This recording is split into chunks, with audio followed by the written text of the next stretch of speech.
I used to be an anxious, insecure wreck. I was nervous around people, I hated myself, and I was constantly stuck in my own head. 3 years of working on myself later, and I finally love my life. I've become calm, confident, self-assured, and I'm genuinely 10 times happier. While 99% of men stay the former, I'm going to help you become the latter. I'm going to give you 3 main paradigm shifts. I'm going to explain them fully in depth, and I'm going to give you action steps, which I highly recommend doing after you've watched the video. First of all, there's a common misconception about happiness I need to squash. You think if you got your dream girl, your dream physique, your dream job, that you could finally be happy. While yes, your life quality does improve at first, and you do gain a bunch of happiness from it, it doesn't last. Remember, this is coming from someone who was fat and has actually achieved their dream physique. After the initial novelty wears off and you begin to adapt to it, that's where happiness levels begin to return from up here to back down to baseline. What's the solution then? You know the main Stoic tenet of only focusing on what you can control? That's very relevant here. The only thing you're truly in control over is your inner world, your thoughts and your beliefs. And when you begin to change those, that's when real change and happiness can start flowing back into your life. You wanna know something fucking awesome? You know when you say to yourself, oh, I'll finally be happy when I've achieved X, or when I get my dream girl, I'll finally allow myself to be happy. That's actually the wrong way of viewing it.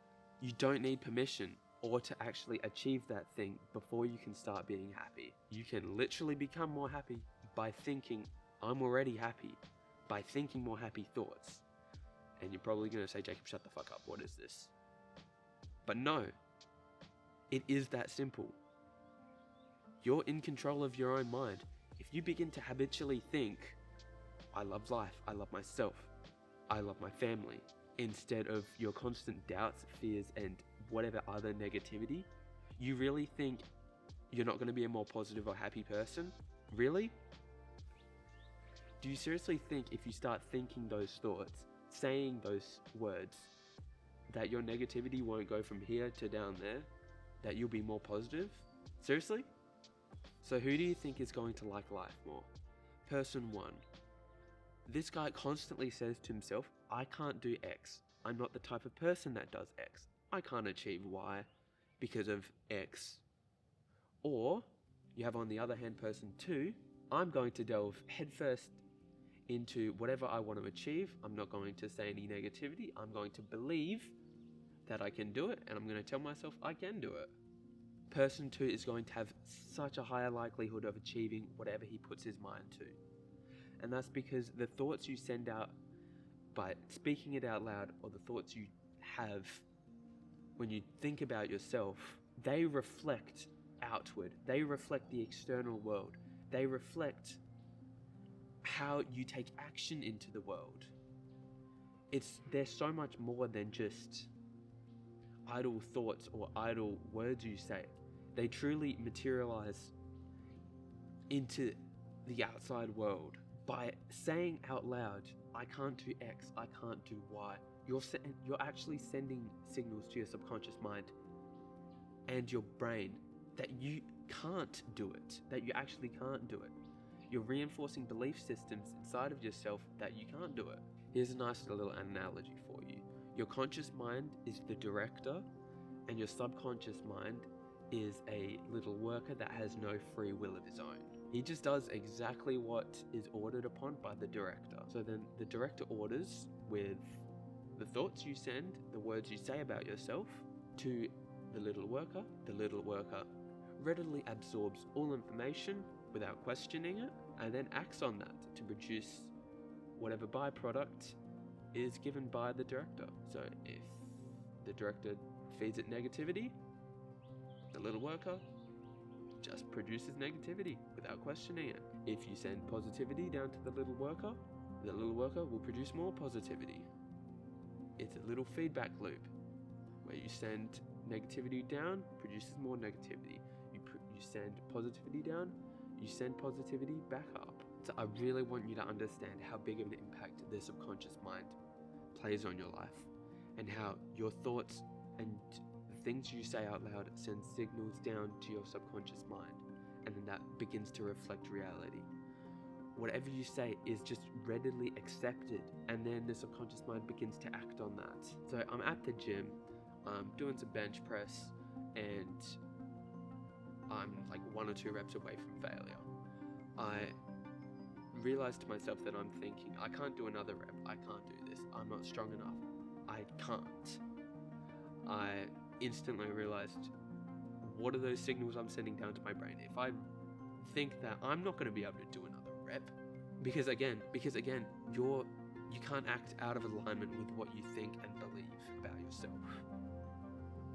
So I told myself, nah, fuck that, I can do this, I'm going to do another rep, and just told the little me to shut the fuck up and do the rep. And guess what? I did the next 2 reps, and then I broke what I thought I could do, because I overrid the subconscious mind with my conscious mind. Your conscious mind has the power to actually do that. Those little bitch feelings that your body generates, that is your subconscious mind. And with the conscious mind, the director, you can order it to shut up. You don't have to actually listen to it. Your mind is a lot more powerful than you think. So look, how many times in your own life do you say the statement, I can't do X. I'm not the type of person that can do X. Oh, I've just never been able to do Y. I'm always gonna fail at Z. How many times do you say out loud or in your inner dialogue that you can't do something? Again, when you tell yourself you can't do something, guess what? You're fucking not gonna be able to do it. So what's actually the solution? It's removing and becoming aware whenever you use the words I am, then blank. I am. Become conscious and aware of what you say after. 90% of this is developing awareness of when you're doing it, immediately catching yourself out on it, and then cutting the thought and then replacing it with something a lot more positive. Feelings of I can versus feelings of I can't. You want to replace all I can't to I can. If you've watched this far into the video, I know you're the type of person that takes his mental health seriously, that wants to level it up. And I actually have a full course on mental health down in the description. I want you to check it out. I know you'll love it. Anyway, back to the video. So who do you think will achieve more success and happiness out of life? Person 1, no goals, no plan, no character, no direction, not working towards anything. Person 2. Then person 2, who has goals set, he knows exactly what he wants, he has a vision for his life, he knows what he's working towards, and he knows the action steps and exactly what he needs to do to get this desired result. He regularly takes action that directly contributes to the achievement of his goals. So yeah, it's pretty fucking obvious who's going to be more happy and achieve more out of life. Yet, 95% of people don't have their goals written down. I wonder where the problem is. This is something about men, I'm not sure about women, but I know for a fact, I've heard this from so many different masculine men out there, that men need a purpose. They need goals to work towards. They need a reason to wake up in the morning.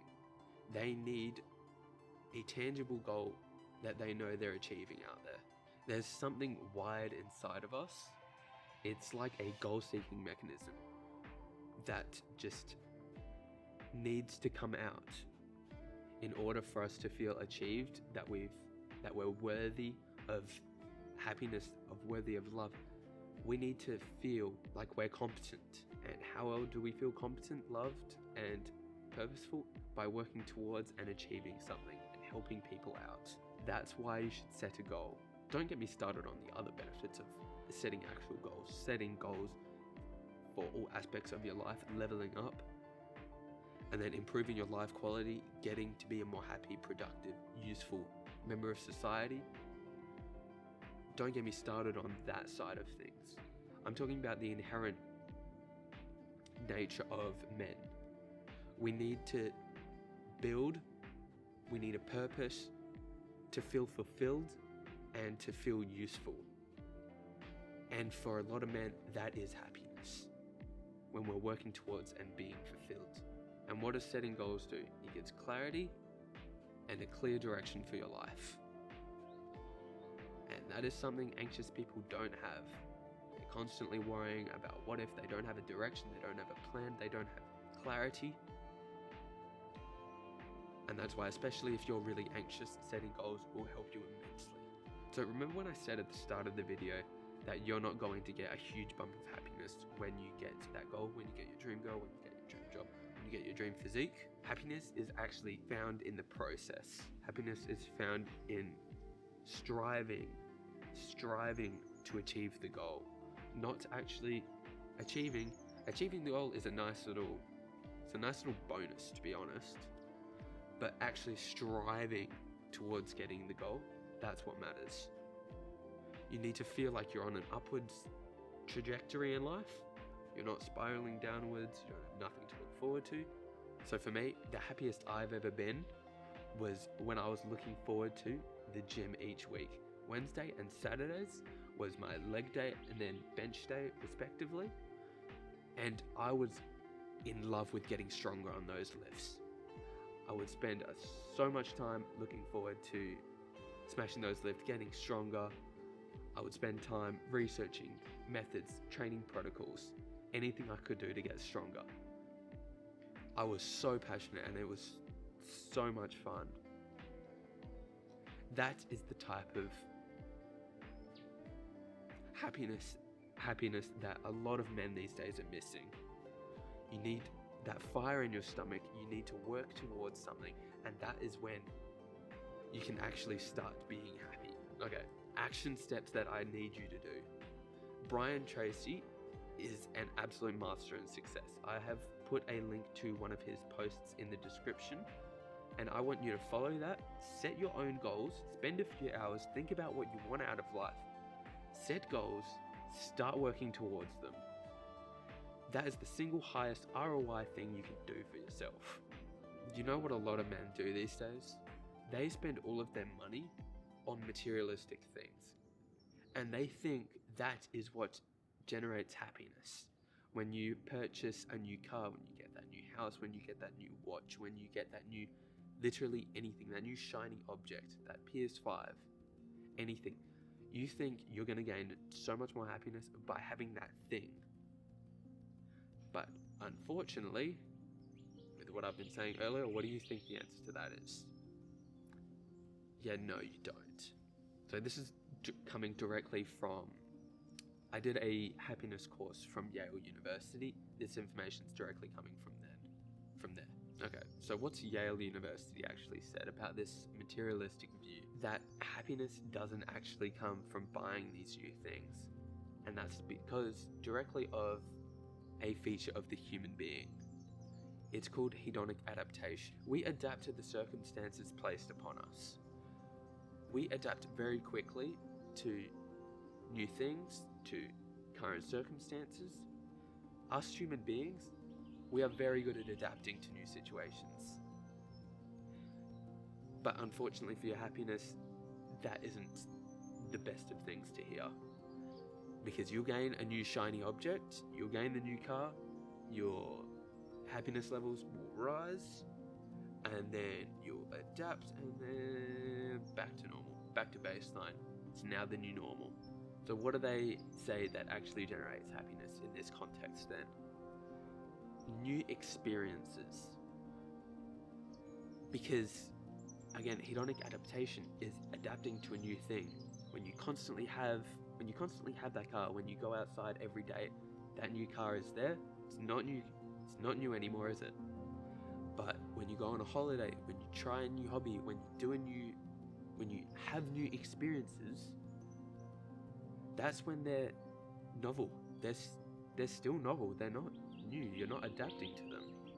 And a side note, experiences are honestly more important for you than shiny objects.